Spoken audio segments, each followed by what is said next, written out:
Who were some of the major players? Because I was focusing on the fact that leading up to the election, they were all confidently shouting from the rooftops that God had told them that Donald Yes. Trump was going to win by a landslide. Then, of course, he didn't win.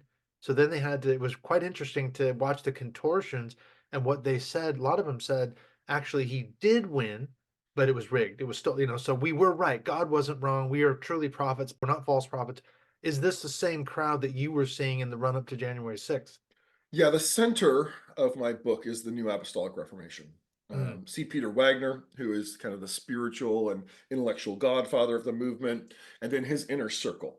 Cindy Jacobs, Dutch Sheets, Che On, Lance Wallnau. I also have an entire chapter on Sean Foyt, who was not part of the New Apostolic Reformation proper. I don't know if he ever even met Peter Wagner, but he was influenced and very much mentored by Che On and Lou Engle and Cindy Jacobs. A number of these figures have been very, very influential on Sean Foyt's life. And Sean Foyt is one of the characters in the book who was not there on January 6th, hmm but he was supportive of the crowds that were gathering that day, and he really kind of set the stage using worship music as a sort of a political weapon, as a blunt instrument of political warfare that we saw all over the place on January 6th. And then the other character that I spend a lot of time on in the first chapter is Paula White-Cain, Donald Trump's closest religious advisor, an apostle, a televangelist, a megachurch pastor. And I wouldn't call her part of the New Apostolic Reformation. Again, she wasn't